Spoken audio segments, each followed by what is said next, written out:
We're all set, Martha. Hello, hello.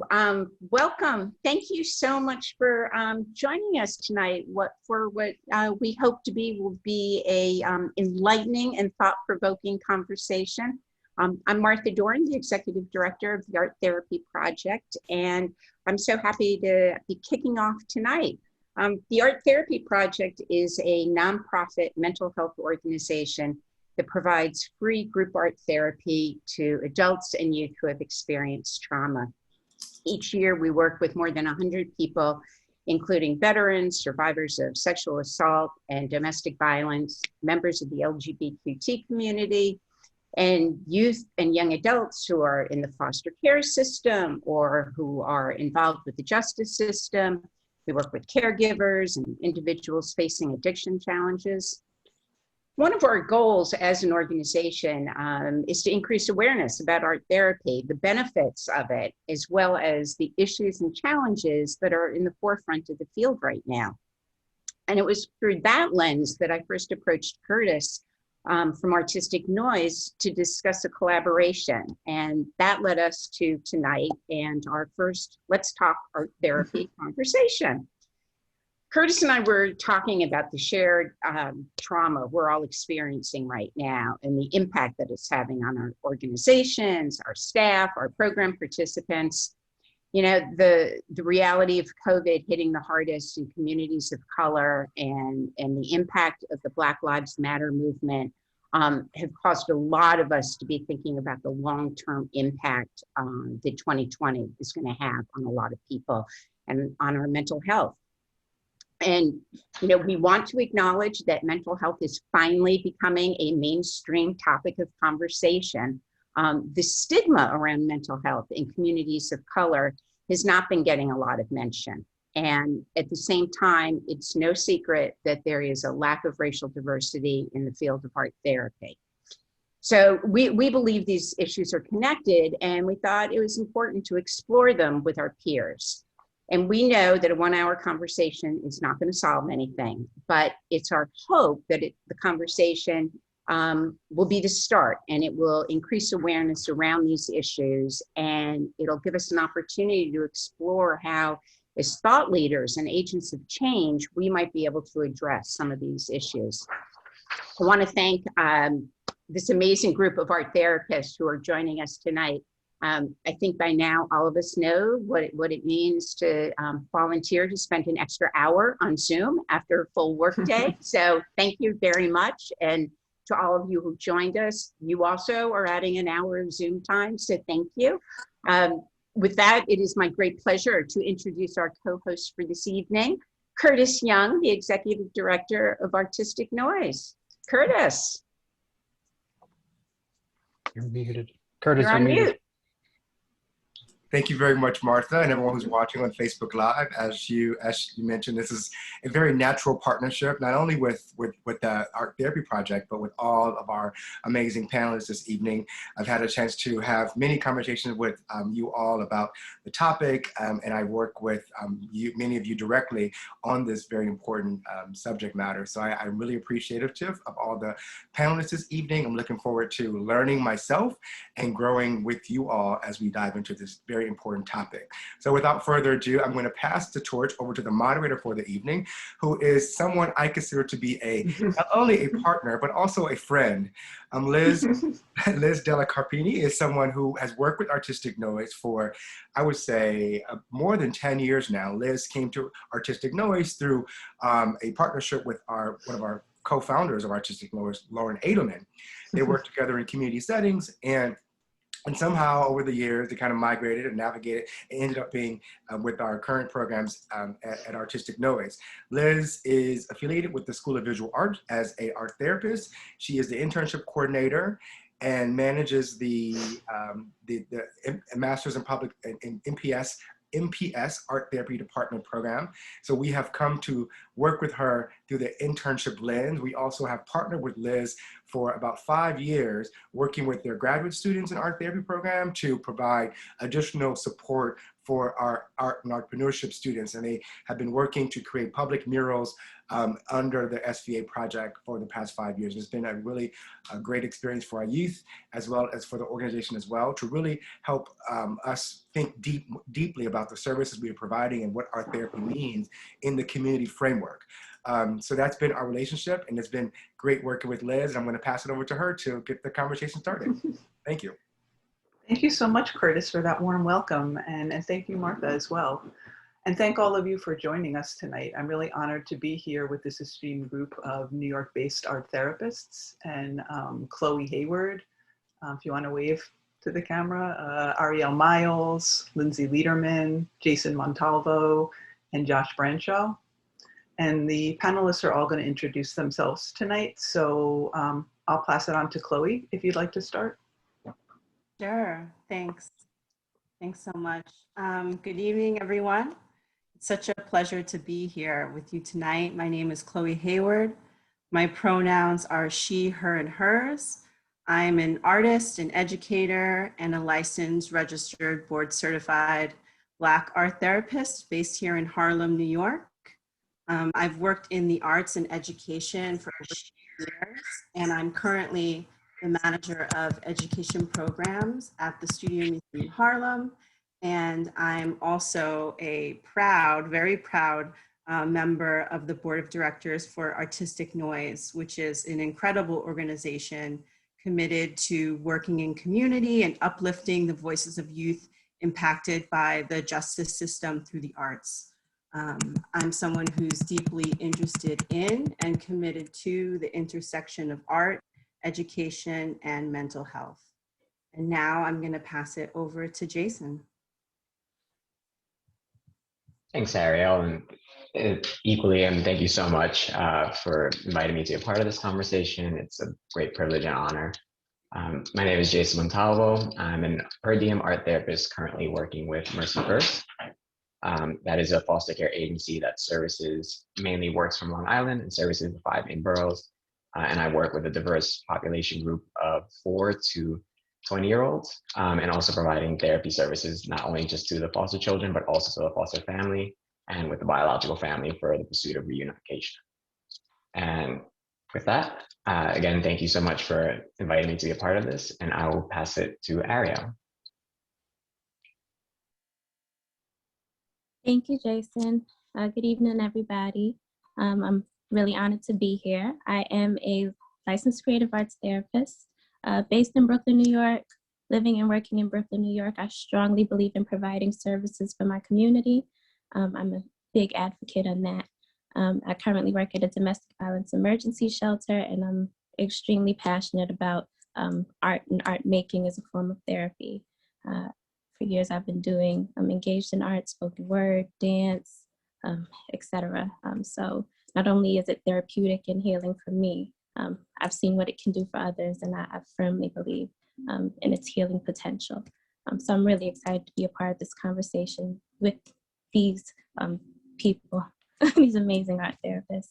I'm really looking forward to continuing it tonight and in the future. And with that said, it's my pleasure to pass it over to Josh. Thanks, Ariel. My name is Joshua Branshaw. I'm a licensed creative art therapist in New York State. I am based in Jersey, but I do most of my work in New York State. I'm a full-time art therapist with the Art Therapy Project, which has given me the privilege to work with a very diverse range of clients. I run groups with the LGBTQ community, veterans, mixed trauma, sexual assault, addiction recovery, and I also, as a side job, work at the Newark Beth Israel Hospital in their behavioral health program with their inpatient psychiatric units. It is the coolest thing to be an art therapist. I just am ecstatic to have found the field and to be engaged at this level in terms of supporting, developing, and promoting mental wellness through the creative process. And it's a privilege to be here as well with all of these wonderful people, and I'm looking forward to this conversation. Without further ado, I'll pass it on to Lindsay. Thank you. Hi, everyone. I'm also just going to repeat what everyone said. I'm really grateful to be a part of this group and grateful to all of you for joining us today. I'm the clinical director at the Art Therapy Project. and an art therapist. I've been practicing for almost 15 years. I spent my bulk of my career at St. Luke's Roosevelt Hospital working with youth, teens, and families in the outpatient psych clinic. I also have a background working with the medical population in the Children's Hospital. And my privilege now is to continue to get to do what I do as an art therapist with new people at the Art Therapy Project, working with veterans and people experiencing secondary trauma as caregivers. And most of all, it's being a part of this community that has these kinds of conversations. I'm just really, really honored to be a part of. So thank you all. So thank you, everyone. We're here, as you all know, today to discuss what we can do to advance diversity in the field of art therapy. And before we start, we would like to note the following, that our definition of diversity is that of a broad, multi-layered experience. As Chloe noted, diversity with a capital D that includes but extends beyond Black people. And two, that we're interested in the relationship between diversity and representation. So for our first question this evening, we'll start off with Chloe. Can you shed some light on the historical stigma of mental health in communities of color and how this stigma may impact the field of art therapy? Sure, thanks for that, Liz. Thanks for that shout out. Yeah, when I think about this question, my brain goes to what I like to call stigmatic or a systemic. So I think we have to first consider the root of stigma. You know, often we place labels and meaning without understanding the true context or the root of stigma. And I think it's important that we not only address how and what without first addressing why. You know, the mental health field, the medical field in general is just one of the many, unfortunately, systems in our country that's rooted in racism and oppression, historically using Black and brown bodies for experimentation. It's often been structured in a way that creates barriers to care, especially in communities of color. And so, you know, to all of this, I wonder, is it that the issue is stigmatic, or is this something deeper and systemic? Communities of color have been creating systems of care by and for each other for centuries.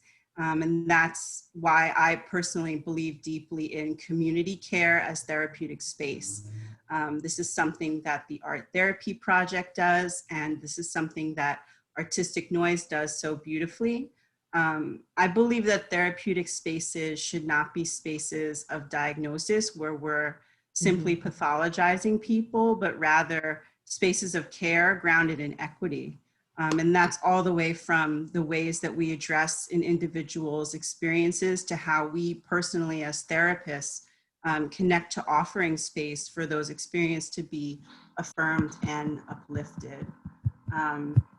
You know, the level of effort and energy we put into dismantling systems and structures of oppression, from how this field is taught to future therapists, all the way to how we offer spaces of care and healing, is going to really determine the level to that which stigma can be healed and redirected. Yeah, and to that point, Chloe, the APA, the American Psychological Association, just issued an apology to BIPOC people. And Ariel, I see you shaking your head a lot, so I want to give you the, steer the next question towards you. Can you discuss how this stigmatic, systemic issues that Chloe was talking about, how that plays out in your art therapy practice? Thank you, Liz. And thank you, Chloe. I think that was really beautifully worded. And I definitely was shaking my head because I think at every point I completely agree that because of a history of, like you said, mistreatment or having to create spaces, Black and brown people having to create spaces for care. I have seen things personally in my work where clients have been resistant, they've presented with mistrust. Oftentimes, depending on the person or the situation, of course, we all manipulate, but people have tried to manipulate, and that's on the negative end of the spectrum. But then I've also seen that due to stigma and destigmatization and creating spaces for people, where art therapy as a form of a non-threatening form of therapy has been inclusive. So I've been able to meet with people who are of Jewish faith, who identify as white or Asian or Black, who trusted me as a provider to, as a person, one, as a person who would understand them as on a human level, but also as a person who would be sensitive to the nuances of other people's cultures, and felt comfortable in the space. And again, not threatened through the use of art as a form of therapy. I've seen destigmatization of mental health through care and cultural consciousness. And then, like I said, on the negative end of the spectrum, I've seen mistrust and resistance to joining, people only showing up because they have to, they've been mandated to. People not trusting that the service might be adequate enough, or not trusting that they'll have their needs met because I'm just another health provider. And how can they trust me? And then to just backtrack again, on the opposite end of the spectrum, people meeting with me and then suddenly changing their views of what a therapist looks like and what therapy is, because of the relationship that we were able to build in the space that I've been able to hold for people. And I think that's one of the reasons I appreciate art as a form of therapy, the creative process as a form of therapy, because it's not as threatening, and it is so inclusive. Yeah, work can be really beautiful. Just to piggyback on that, Ariel, I mean, both you and Chloe really hit a lot of, I think, deep threads that need to be worked through just in our system of practice. But that reality that, like, more often than not, I mean, not more often than not, but often treatment is mandated or like used almost as like a punishment.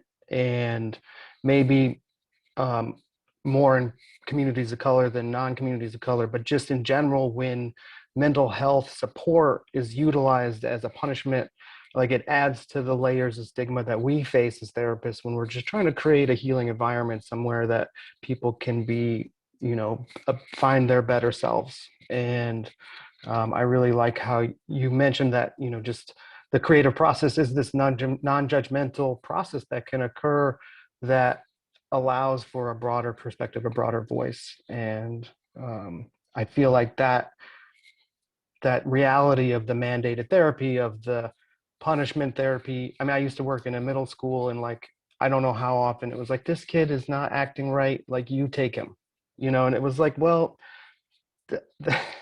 I can't take him as a punishment. Like, I'm going to take him and support him and mentor and whatever kind of relationship we can create, but it can't be a punishment. Like, that has one of the places we had to start specifically with those middle school kids. And I mean, I think that the broader awareness in terms of how that is being utilized and how we can be utilized maybe as more of a support rather than a punishment is important to highlight. So I just wanted to add on to that. Yeah. Also, Josh, part of the side effects of diversity is inclusion, and so when we open up a conversation through art making, I mean, art is the universal language. It's the great equalizer. So I think just to highlight what Ariel mentioned, it is very non-threatening. So, yeah. Yeah, I mean, I agree. Like, in terms of diversity, it is about inclusivity. It is about inclusion. It's not about homogenizing and like minimizing to create one voice. It's about reinforcing every voice so they can stand on their own. And I think that's so important.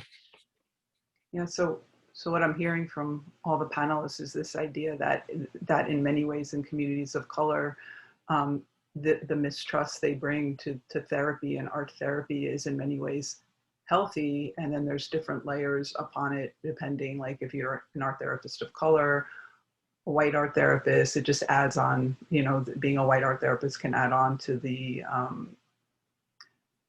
healthy mistrust based on this history of stigma that clients may be bringing to, or the people we serve may be bringing to art therapy. And so I guess this just kind of brings us to our next general question. Within within this understanding, what can we do? Any ideas about what we can do to advance diversity in the field of art therapy? And I'm going to pass that on to Jason. Do you have any ideas about that? Yeah, thank you, Liz. Just really loving what I've been hearing in regards to just increasing this diversity or addressing this diversity. And I've just really wrestled just with all the different ways that we could advance ourselves and do something. When I initially met with Chloe in this group, she said, you know, we exist. There is a diversity. Us art therapists of colors are out there.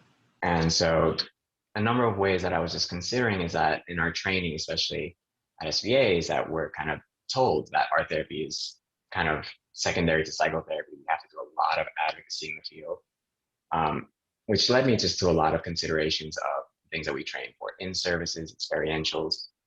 Those are just bringing our directives into a space to allow people to have that experience. And I just considered, how can we take that further? How can we either recruit more more individuals of color? And by doing that, we can start at looking at potentially high school recruitment, providing in-services programs, even services directly to those schools. Just considering my own high school back in the South Bronx, we didn't have any of those services. We didn't have any of those experiences that even enlighten us that these career paths or choices existed. So if we were to increase our reach and broaden our engagement with these communities, not just the high schools that are in underserved areas, but also the communities that are in those underserved areas, by creating more community projects such as murals, we can then continue and engage individuals in the conversation. What is psychotherapy? And not only that, destigmatize psychotherapy. It doesn't have to be this, you come in with a problem and we solve it. It can just be an experience where you can just have relief for just that 1 hour of your day. And so that was just one way. Another way is by similarly aggressively approaching undergrad schools, creating partnerships, providing these services and space for students to experience art therapy, experiencing experiential, even if it's not in that controlled therapeutic space. If we can go out there and lead a community project, we can do it there and constantly increase and put in people's minds that art therapy is out there. It's not just psychotherapy, talk therapy, which is something that we're still having to really challenge and confront constantly. I think with what Ariel, Chloe, and Josh said, that therapy is a punishment, or in communities that I've serviced in the past in the South Bronx, it's more, I guess mental health is more diagnosed and treated with medication. And that's something that I experienced a lot in encountering a lot of my clients of color, is that this assumption that we treat only through medication, or that this problem can be sorted no different than an injury. But if we can have more of these experiences, engage with the community more readily, we can definitely destigmatize not just art therapy, but psychotherapy in general. Additionally, I've just considered even partnerships with potentially like New York Psychotherapy Counseling Center, really well-established centers that serve large communities of underrepresented populations. Why aren't we more present in those spaces? There certainly are, but can we create more partnerships with them? There's just huge networks that we can coincide with. And one more area that I wanted to touch upon was also just in regards to retention within our own programs, which it's just creating more networks of support for students of color. In my own experience at SVA, I was one of 3 students of color, and ultimately only 2 students of color that graduated. My one classmate unfortunately didn't make it due to the fact that she felt this intense lack of diversity and the impact that it had on her. Had she had potentially a partnership, or the school had a partnership with Cats of Color, art therapists of color, we could potentially have more support if the faculty isn't a place or space where the students are seeing themselves reflected or really being able to get that support. And so those are just a few of the places where I was considering how we could advance more awareness and engagement. I feel like also, just to add on, sorry, Liz, to add on to that idea in terms of diversifying kind of our awareness, like I felt like as a student, I wasn't learning a lot about art therapists of color. And the focus seemed to be on a relatively homogenous white canon, which I think is rooted in the field of psychology and just kind of the educational history that we're coming from.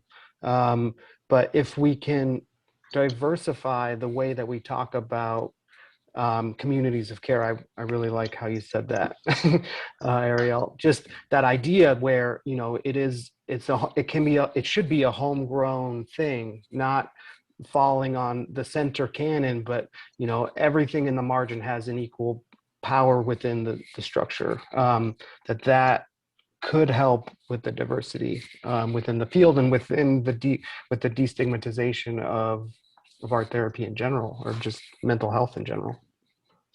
Yeah, Josh, I completely agree with that, and I think to your point, it's a matter of you know, what I like to call prioritization versus performance.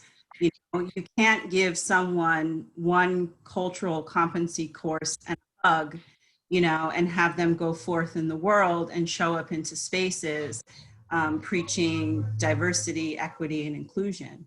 You know, we need to move away from this performance of inclusivity and really consider as institutions how we're prioritizing and embedding the fabric of racial equity and inclusion across the board.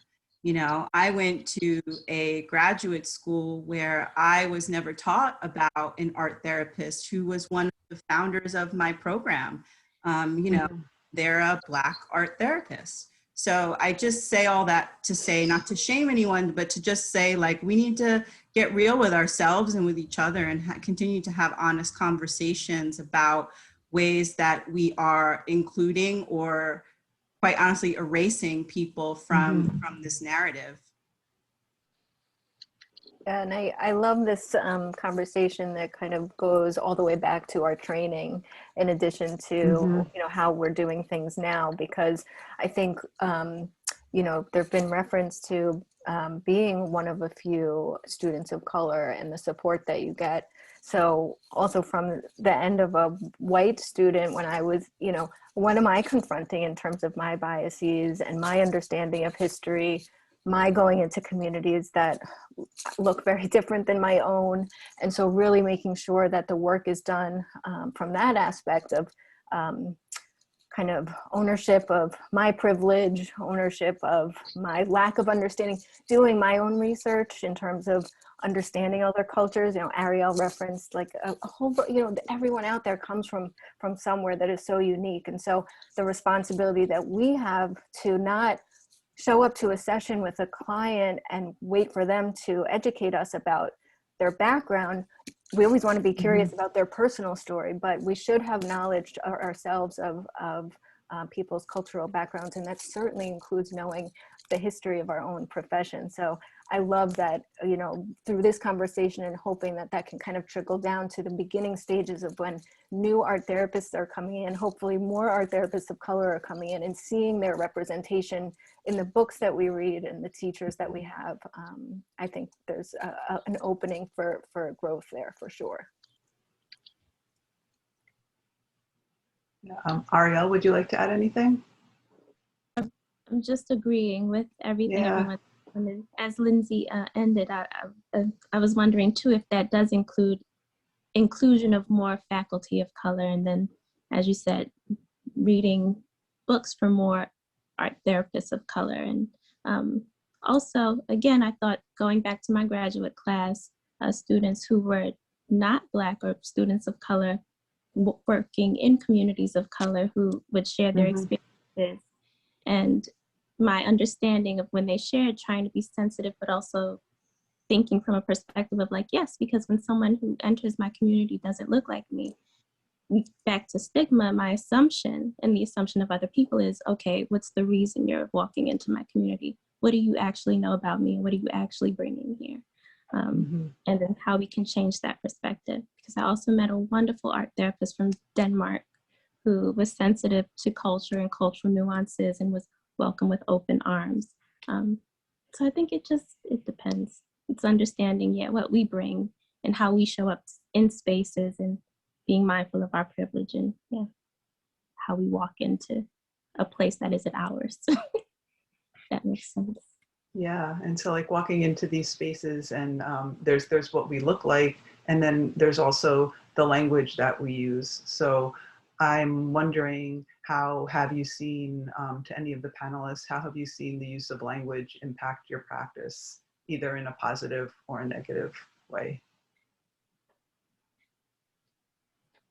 I feel like language is a difficult component of the way that we interact because we bring, without even like thinking about it subconsciously, we bring all of our background and power and privilege or existence into that space with the language that we use. And it creates a barrier if we're not able to really find common ground in language with the people that we're working with, whether they're colleagues or whether they're clients, whether they're just people in our community. And I mean, I feel like even like the way that I think about it is twisted in the sense like, and actually Liz, this goes back to a conversation we had years ago in terms of like working within foreign communities and the idea of tolerance and how tolerance is almost the first thing that we think of when we think about inclusion, when in reality it has its own inherent power structure. It's coming from this assumption that ours is right and we're tolerating the other, and you know, shifting it from like a tolerant perspective to an open perspective where the inclusion is equitable, is equal, is available and open, and not including this kind of like preconceived value judgment. And I mean, as through our education, we're taught to speak as clinicians, and then like, how do you try to translate that and still maintain your practice and your support as a mental health agent, you know, within a community that just will go over their head. It reinforces the stigma. Language is so crucial to the way we work and finding that common ground. And I mean, I assume everyone has more to say on that, but I just, you know, when you said that, it made me think of that kind of conversation we had about tolerance. I'm sorry, were you gonna go, Josh? No, I'm good. Yeah, absolutely. You know, language is so important. And I think when we talk about language, what we're really talking about is power, you know, because language is power. And as therapists, it's all about how are we using that power? You know, like Josh mentioned, you know, we're trained through this clinical lens and using this clinical language. And I personally believe that, yes, you know, in academia and we're writing and there's a time and place for that. But, you know, really therapy is about relationships. And I'm not there to, you know, beat you over the head with my degree and hit you with all this clinical jargon. You know, I'm there to communicate to you. I'm there to create space for you to communicate with me. And I think that part of how we use language is to really think about our own relationship to power and what kind of power dynamic, you know, we want to hold in the space.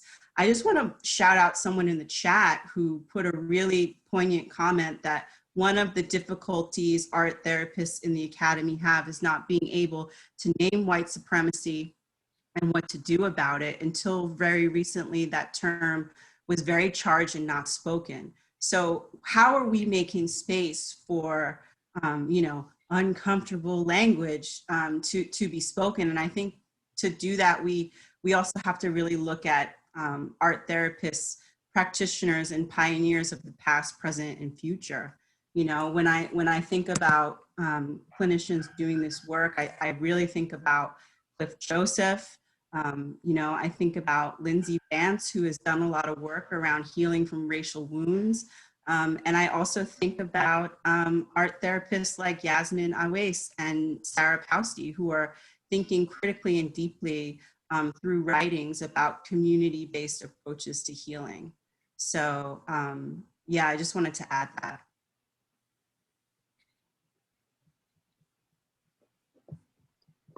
Anybody else on the panel?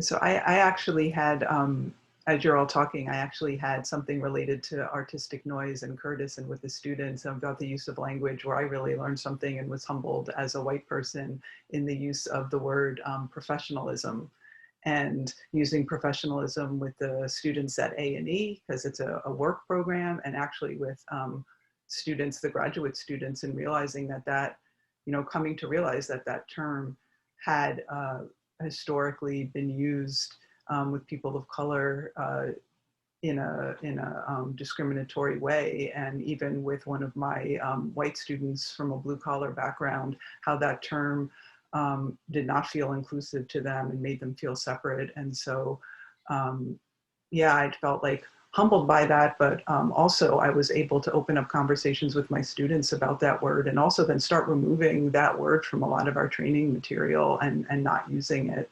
And it's, yeah, I just wanted to share that, just like kind of that personal piece that, it's okay to make mistakes and learn from those mistakes and be humbled by them, and then do something about them and act yeah, so just wanted to share that.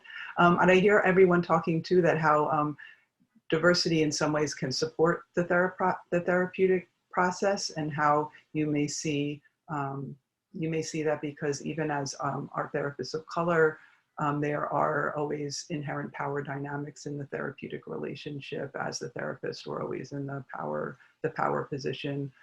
So I just wanted to open up that question. Do you have any ideas about how you work with power dynamics, how diversity could support the therapeutic process?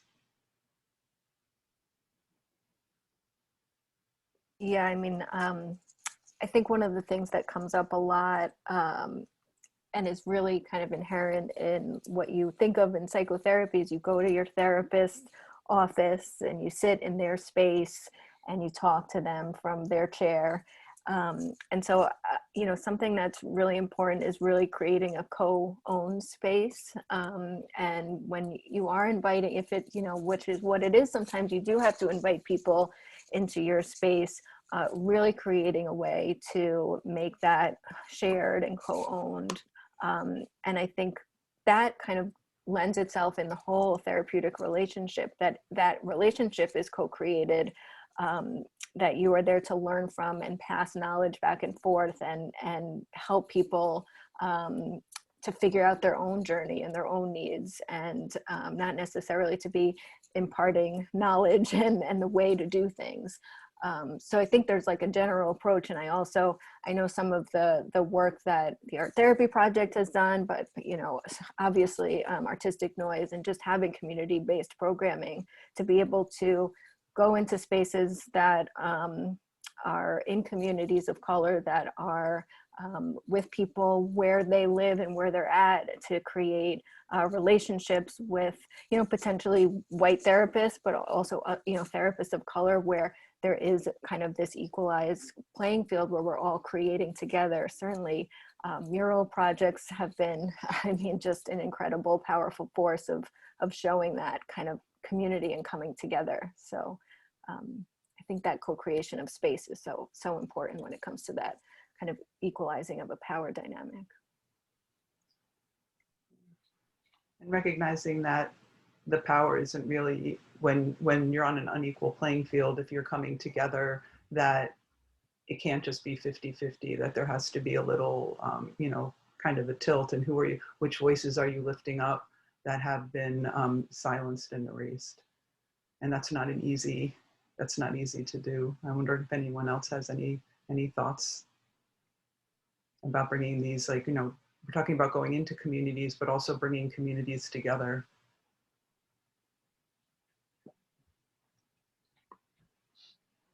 I feel like some of the work that I've done has shown me just the power that some people can bring into the space. And I love supporting it. It doesn't always happen. A lot of times we're working with people who don't have the esteem level that will bring in and dominate the space for themselves, and navigating that dynamic in terms of trying to empower them through the process, give their voice the strength that they deserve, isn't easy and straightforward. But the few times where I'm just remembering one in particular specifically, where this guy was like, I'm really the master of my life and I'm here to teach you. And it's like, yes, like him finding that in that moment, it was just like a beautiful kind of experience, because really we don't go in there to teach them of who they are.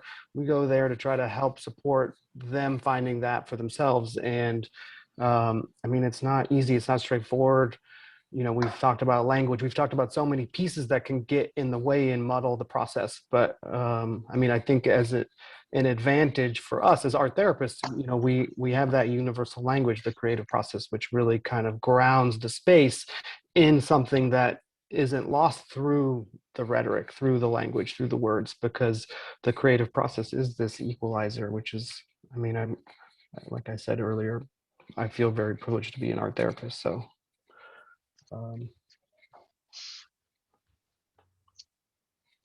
I'm noticing in the chat, this is great. There's people just posting the names of our therapists of color and past, present, and future.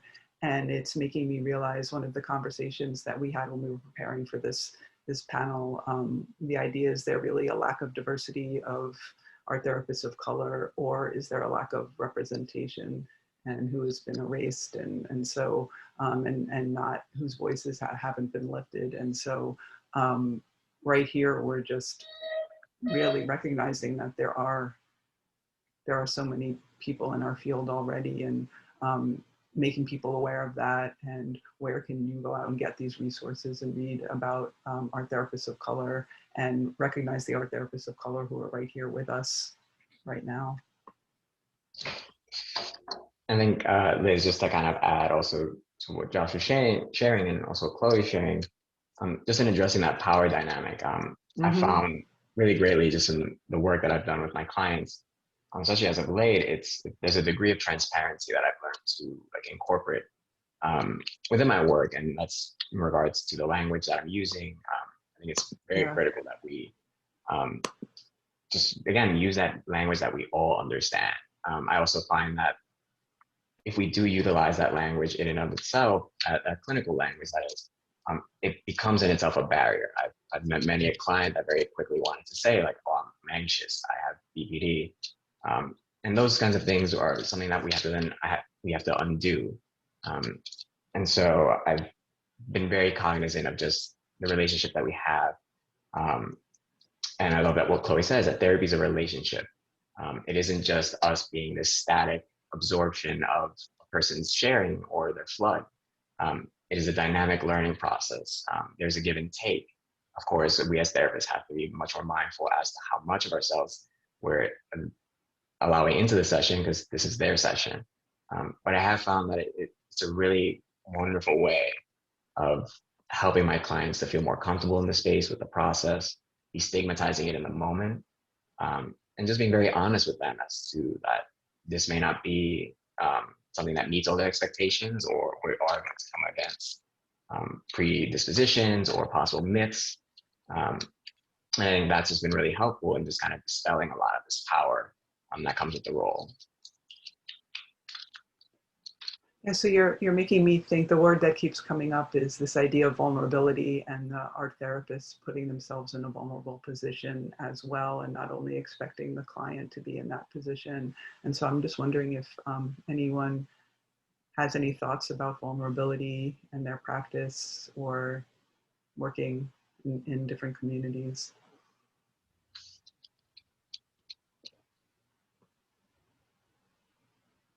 I think that when I think of vulnerability in work, I think one of my favorite things about the use of art, or the way I guess I see it or approach it, is that, I mean, I like the word support and co-owned space. Like I love those ideas, because I think my expectation of clients is just to, like, all they have to do is show up and just be.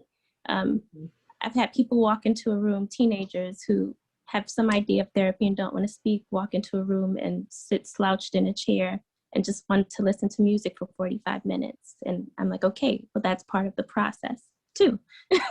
And I can understand that, and I can assess that, and we can use that, and we can move forward with that. It doesn't always have to be painting or drawing or singing and dancing and or talking even. It's the way someone shows up, is to act, to exist.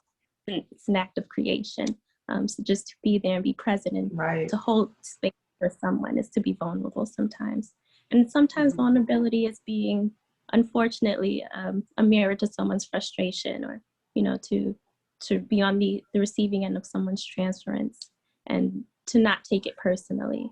and to be understanding. Or I've even, so embarrassing, at one time, someone had lost her father, and I remember losing mine, and I cried, and she was like, oh, I understand, it's okay.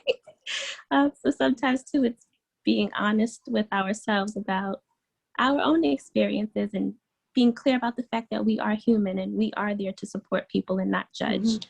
Because the tables were reversed, and I was telling my story. I'm sure someone would also be as open-eyed as they would assume I would do when they share theirs, you know.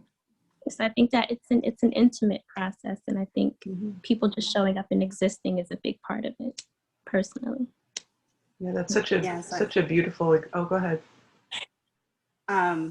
Thanks, Liz. I just wanted to say, to sort of piggyback on what Ariel was sharing, like, absolutely, you know, at the end of the day, we're all human beings, you know, and we began this conversation in talking about stigma, you know, and in working and co-collaborating, right, with individuals who may hold a stigma around mental health, taking a step into mental health and you know, a therapeutic exchange, that is taking a risk, you know, and to take a risk is to be vulnerable, you know.